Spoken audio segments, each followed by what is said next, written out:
নদীর শিং দেখেন কি সুন্দর শিং। আসসালামু আলাইকুম সবাইকে, আশা করি সবাই ভালো আছেন। গত কিছুদিন আগে আমাদের বাড়ির সামনে নদীর মধ্যে একটা পুষ্করণী আছে, সেই পুষ্করণী থেকে আমরা মেশিন দিয়ে পানি সেচার পরে মাছ ধরছি। তো তারই কিছু দৃশ্য আপনাদের আজকে দেখাবো। মোটামুটি তো অন্যান্য বছরের তুলনায় অনেক বেশি মাছ এবছর পাই নাই, তবে সবাই মিলা পানিতে গিয়া মাছ ধরার যে একটা মজা, সেটা কিন্তু আলাদা অন্যরকম একটা আনন্দ। 2 দিন আগে থেকে আমরা শুরু করছিলাম পানি সেচা, তবে শেষ পর্যন্ত যেদিন আমি মাছটা ধরি, আমরা 2 দিন ব্যাপী মাছ ধরছি, দ্বিতীয় দিন আমি ছিলাম না। যেদিন মাছটা ধরি সেদিন হচ্ছে আপনার এইভাবে অল্প পানি থাকা অবস্থাতেই মাছ ধরছি। এই যে দেখেন, এই জায়গায় সবচেয়ে বেশি মাছ পাওয়া যায় হচ্ছে এই যে শৈল, টাকি, গজার। এই যে আমি একটা ধরতেছি, পর্যাপ্ত পরিমাণে মাছ পাইছিলাম। এইগুলা শৈল, টাকি, জিওল মাছ বলে যেটা দেশকে নামে। আলহামদুলিল্লাহ ওইগুলা ভালোই পাইছিলাম, কিন্তু অতিরিক্ত কচুরি পানা ছিল, নদী ভরা কচুরি ছিল, যার জন্য তো ভালো মাছ মানে বিশেষ করে আপনি জিয়া মাছগুলো পাওয়া যায়। কিন্তু শোল, গজার এই যে দেখছেন, পোলা পাইনে কাদার মধ্যে এক বুক গাইতে যায়, তার মধ্যে থেকে কিভাবে শোল, গজা ধরে নিয়ে আসে, সেটা দেশে না আসলে বা গ্রামের মধ্যে আপনি না ঘুরলে দেখতে পারবেন না। ঢাকা শহরে অনেক কিছু পাইলেও বা শহর অঞ্চলে অনেক কিছু পাইলেও এইরকম পিওর জিনিস অসম্ভব পাওয়া।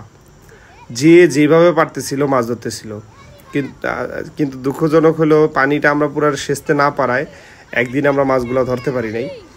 2 দিন লাগছিল আমাদের। টোটাল 2 দিনে অনেকগুলা কই, শিং ইত্যাদি রকমের মাছ আমরা পাইছি।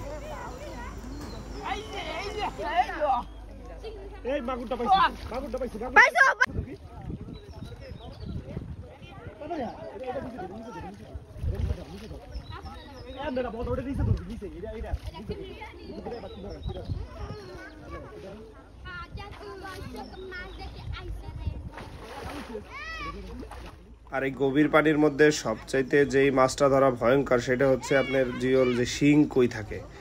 আপনি অবাক হয়ে যাবেন যে এত গভীর পানির মধ্যেও আমরা হাত দিয়ে শিং মাছ ধরতে পারছি, যেটা আসলে কল্পনা করলেও ভয় লাগে। কারণ এত গভীর পানিতে এই দেখেন ছোট ছোট বাচ্চারাও প্রচুর মাছ পাইতেছিল।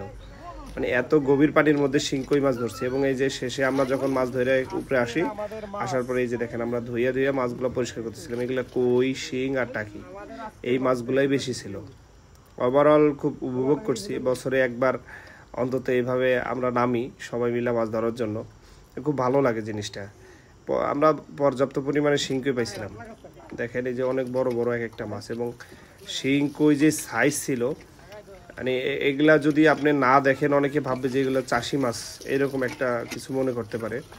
তবে না, আপনার আমি জাস্ট সাইজটা দেখাইতেছি, দাঁড়ান।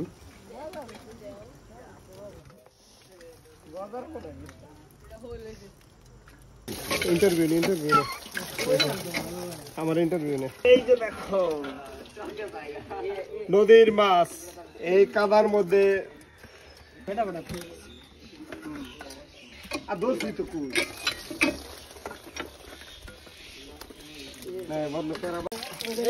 নদীর শিং দেখেন কি সুন্দর শিং। এই মাছের স্বাদই আলাদা।